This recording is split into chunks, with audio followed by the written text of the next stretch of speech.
Welcome to the second round of this Legacy Daily event. We just fast forwarded by 2 days, almost 2 days, and now I'm back at the office and on the draw against an unknown opponent and verifying that my OBS is actually recording. Okay, so this hand, I'm not in love with it, but I think it's decent enough. Like, you've got a ton of mana, you've got one card, one part of the best friends combo, Average Visionary plus Wildwood Symbiote, and you also have tons of top decks. Like, you will soon be able to cast Crowd of Behemoth, another Senate is great, Glimpse is pretty good here, so yeah.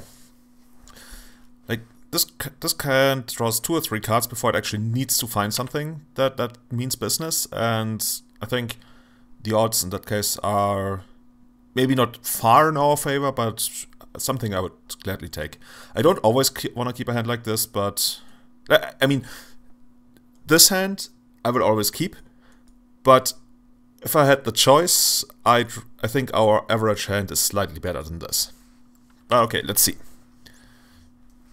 Oh, so I just got a message that I can't display on screen. I'm gonna switch to pause for a second and get this over here. Okay.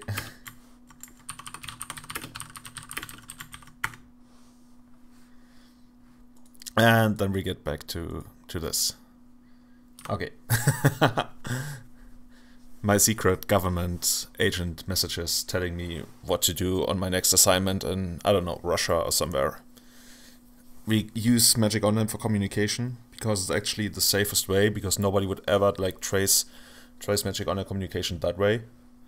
Like, forget IRC and like, I don't know, secret post boxes and stuff. Like, Magic Online, that's the main reason we keep using it. It's for our communication with the international spies. And I probably shouldn't have told you that. Oh, are we up against Storm? Okay.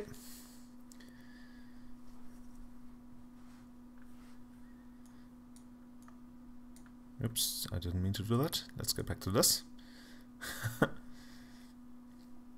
So against Storm, this hand isn't amazing, especially since we don't really have any main deck way to interact with them, since there's no scavenging use. Oh, and he's going for it. Yeah. Like, even if we draw, assuming we drew, technically, yeah, we could draw Visionary, and then Visionary, no, there's no way to win next turn.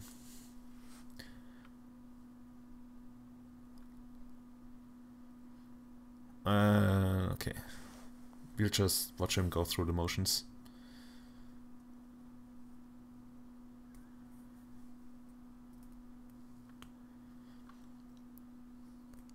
Oh, Passing Flames in hand. This would have been sweet had we had Surgical. I guess Surgical would maybe still kill us, because it adds like 1 to Storm counter and makes us lose 2 life. Would have been close. But yeah. No Surgical game 1.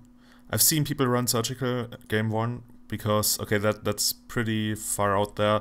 You remember that Eldrazi, that Harvester, some kind of harvest, Oblivion Sower, I think that's the card. It gets all the cards that are in your exile, and your opponent's exile, and puts them into play on your side. So this guy used to play at my place, like really nice guy, but had some crazy ideas. He played main deck Surgical, just to like surgical the opponent's wastelands. And then later on, because the opponent had no more wastelands, he would be more likely to get to Oblivion Sower, and then he would Oblivion Sower and get back all the wastelands. And that way he would get people. And I thought that was hilarious and funny, but probably not competitive, but I mean, it's still pretty cool. Okay, so here we go. Pretty straightforward boarding, all the blue and black cards, and the scavenging use, which is like really good.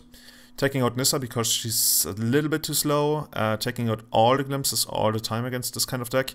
Not taking out the Elves because we still need some decent beatdown and also at least something in case we draw a natural order. And then we can take out usually 2 of these and 1 of these, and I haven't checked the numbers, but this should be okay. Perfect.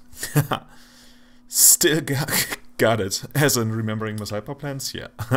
Yes, I would like to go first. This is good enough. It's not amazing, but it's okay-ish. Should I fetch here? Yeah, I think so. The thing is, if you fetch too often and you have surgical, eventually you will get to a point where the life loss actually adds up because it decreases the storm count that they need. But in this case, we were gonna fetch for Bayou anyway. And if I can help it, maybe... I think I will still fetch a second time because the additional beatdown through Dryad Arbor is worth it. So the card I'm looking to draw here, if it's not like Thoughtseize or Mindpack Trap, is probably Quirion Ranger, because Quirion Ranger plus Deathwatch Shaman is my #1 plan in this matchup, which is also why... Oh, are we playing against Storm again, by the way? Yeah, the first one was against Storm too, which is my #1. Oh no, I didn't activate it! Ah! Here we go. Which is my #1 plan. So this is how we do it. Yeah, I like that. Quirion Ranger, get in there. Are we gonna play this guy? Okay, let's see. We can activate and then play Surgical without the life loss, or get an additional... Actually, we can do both, kind of. If there's enough lands in the graveyard. Yeah, and then we lose a land drop, but that's okay. I just hope he doesn't have, like, Pyroclasm or something. So this way we can activate Deathwatch Shaman and hardcast Surgical if we need to. At the cost of a land drop, but I think that's acceptable. We pretty much established our offense and some kind of light defense, which is where I usually want to be in this kind of matchup. These two cards alone are like a clock of 5 a turn, which is like, I don't know, what's the standard for a 5/5, for kind of like a vanilla 5/5? It's bigger than a Grey Ogre. Also great, like much bigger than a Hill Giant as well. Somebody in the chat's gonna know. Usually it's supposed to be like a 5/5 for 6, because it's always like one more. Thinking about it, we don't have like a name for a card that's like a 1/1 for 2, because there's Squire that everybody knows that's like a 1/2 for 2. But a 1/1 for 2 wouldn't even make sense, would it? Would be like pretty bad. I mean, not that Hill Giant is like the poster child of good legacy cards, but yeah, guess you get what I mean. The more cards he actually adds to the graveyard, the better I feel, because next turn we're gonna get him down to 13, and then have 2 more activations if we need it. So, if, like, he goes down to 12 off the fetch, and then he's virtually at 8, which is pretty good. At this point, what I'm most scared about is the tutor chain, of course. He's got 7 cards in hand. That makes it quite likely that he could do it. But there's only so many draws you can beat. And other than the tutor chain, of course, something like end of turn removal on the Death Ride pass, and then he kills us in the graveyard, but you still have the Surgical, so you also would need to deal with that. Okay. Do I want a Surgical here? It's interesting, because there's nothing I really want to take from his graveyard. And even if I played the Surgical, I probably would leave the card there as food for Deathwatch Shaman. But I really, really want to see it. But on the other hand, what do I care about seeing his hand? Seriously.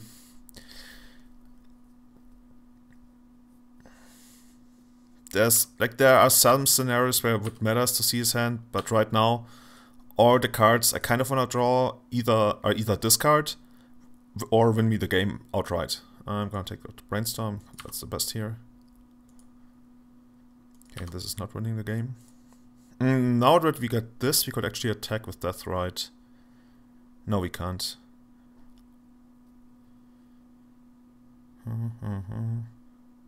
Or we just don't do that and get Dryad Arbor if we need to. But I want to use Death Ride twice.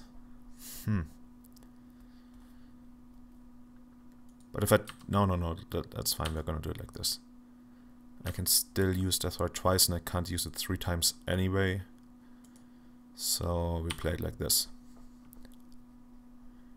Like if I had 1 more land drop I could use it 3 times, but... well, I don't. He had a stop in his draw step, that's weird. Goes down to 10, makes me feel even better. Like the lower his life total gets, the more likely he has to go for a tutor chain, which is usually the thing that requires the most resources.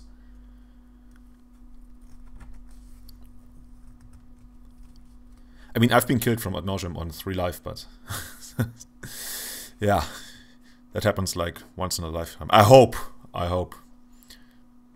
It was against Who was it? Was it Pascal from Switzerland? I think so. Yeah. But he's on some kind of... Well, I probably shouldn't share that. On some kind of crazy trip right now. Like, physically crazy cool trip. Not like he's not tripping or something. Yeah, whatever. It's sometimes so weird to fill the void when we are playing against a deck where it's pretty straightforward. Another brainstorm. Another blue sword. If he passes here, then he's dead. At least that's what my gut feeling is. Come on. Do the shuffle. By the way, I really like Riley Knight. He's one of my favorite commentators. Oh, he shuffled. Great. On the scene. Oh, please don't kill us. But every time he says deck on a coverage, that's not what I understand. And I think you know what I mean. Like, I really lost it when he mentioned that, like, the opponent really wanted to shuffle the opponent's deck. Yeah, we gotta shuffle his deck. Okay. Let's get back to this. Can I remove... He's probably got more rituals to cast afterwards, but let's see. Can I remove 4 cards? I probably can't. 1... Yeah. I can't. Okay. Opponent, do your worst. LED? Oh, this is Tutor Chain, I just realized. If he's got Infernal, then we're Tutor Chain dead. Ah, too bad. I thought we were in a decent position. Oh, he even hit Paraclysm? Okay. Come on. Do find. Past in Flames. Oh, he's showboating, okay. I guess he's playing around. Actually, he could be playing around get Dryad Arbor. No, if you get Dryad Arbor and then sacrifice it to crop rotation, then that's still, like, we end up in 20.